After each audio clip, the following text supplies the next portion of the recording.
merci. Je me présente encore, je pense que vous me connaissez déjà tous, hein? Qui ne me connaît pas ici. Bonsoir, bienvenue, c'est vraiment un réel plaisir de parler aujourd'hui en live, en direct, parce que d'habitude plusieurs me suivent sur les réseaux. Je vais parler plus aujourd'hui pour faire suite, parce qu'on n'y reviendrait pas. D'abord, beaucoup dans les conférences, on me donne souvent des maximum 10 minutes, donc je serai très rapide. De ma petite histoire, c'est vrai, je vais parler de l'alimentation, de qu'est-ce que je fais au Québec depuis 6 ans, mais je vous dirai un peu de la jeunesse, pour que vous compreniez pourquoi j'ai tout lâché ma job, j'ai fermé mes entreprises pour me mettre dans cette industrie aujourd'hui où j'encadre 9000 personnes dans 65 pays. De mon nom, je suis Nina Beauté, Nina Nathalie, je viens du Cameroun.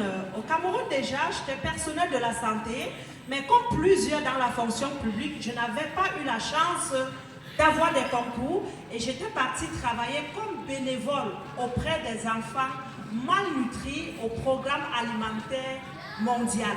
Après avoir travaillé 2 ans sans salaire, je suis donc recrutée par un autre organisme des Nations Unies pour aller sensibiliser les réfugiés sur comment se préparer suite à l'alimentation, les conditions d'hygiène. Donc je travaille 5 ans auprès des Nations Unies et après je dis ok, on ne sait jamais, ce job à tout moment il peut terminer. Qu'est-ce que je fais pour donner meilleur à mes enfants? Voilà comment vient le rêve de voyager vers le Canada avec toute ma famille et mon conjoint. Mais lorsqu'on arrive au Québec, je vous assure, j'étais un peu déçue parce que je retourne encore dans le domaine de la santé, c'est complexe. Je prends les préposés aux bénéficiaires, c'est complexe. Je retourne au cégep comme éducatrice à la petite enfance, c'est toujours compliqué. Je dis ici compliqué, pourquoi? Parce que moi, je venais pour être riche.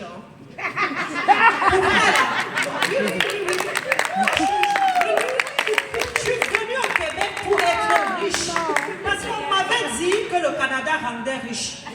Mais je travaille, puis je regarde la paye. Je dis, mais il est où? Il est où la richesse? Donc j'étais comme déçue. Puis tout de suite, j'ai commencé à lire sur la richesse. Comment devenir riche? Comment devenir riche? Puis quand je lisais, je suis tombée sur un livre sur les réseaux sociaux, Père riche, Père pauvre, que je vous dirais de lire. Puis ce livre m'ouvre les yeux en disant, si tu veux devenir riche, rends les gens riches, rends les autres riches, rends les autres riches. Puis je dis, mais comment faire pour rendre les autres riches? Parce que vu que moi-même je suis d'abord pauvre, comment je fais? Alors, je découvre un système qu'on appelle le marketing de réseau. Je commence à lire sur le marketing de réseau. Ok, ça rend riche, mais je fais comment? Là, je connaissais le marketing de réseau, il fallait donc trouver un produit pour vendre dans ce marketing de réseau-là. Je vous assure, j'en ai fait 10 au Québec. 10 marketing de réseau où j'ai été volée, arnaquée, parce que je ne connaissais pas la différence entre le réseau puis la Ponzi. Mais on dit souvent, à force de trouver, toquer, fouiller, vous allez y trouver. J'ai lâché lorsque, dans une autre compagnie où j'étais directrice de vente, on m'a licenciée après 2 ans de directrice parce que j'avais vendu les produits en Afrique. Puis c'était défendu, vendre les produits hors du Québec, du Canada ou recruter. Mais moi je disais, qu'est-ce que je fais de mes sœurs? Donc quand je démissionne là, je me lance dans les domaines des salons de coiffure parce que déjà, fut un moment, je suis déjà auteur du livre de Femmes battues à la femme battante que je vous invite de lire. Étant très difficile dans mon couple, je dis à un moment donné, il faut que je me préfère. Donc je me suis écartée.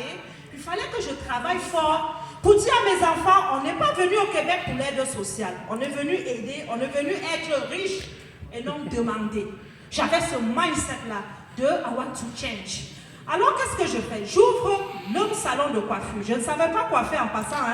Puis ici, je cherchais mon autonomie pour être entrepreneur. Parce qu'il paraît les entrepreneurs sont riches au Canada. J'ouvre le salon de coiffure, puis je me place debout, je coiffe jusqu'au soir. Après, je vois, j'ai eu 400 piastres. Je dis, mais est-ce que je serais riche avec 400 $ ma journée? Puis mon dos fait mal, mes pieds font mal.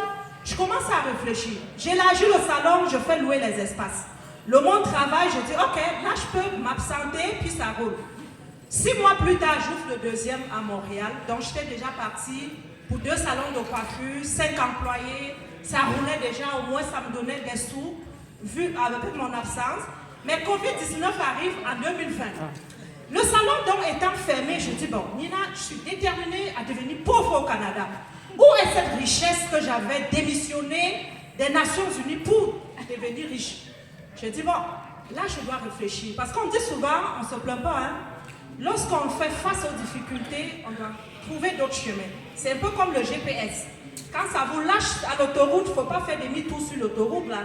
Il faut continuer puis trouver une autre voie. C'est ainsi donc je trouve la voie donc dans ce marketing de réseau. Et je découvre les compléments alimentaires d'Edmark International où je vends aujourd'hui depuis 6 ans.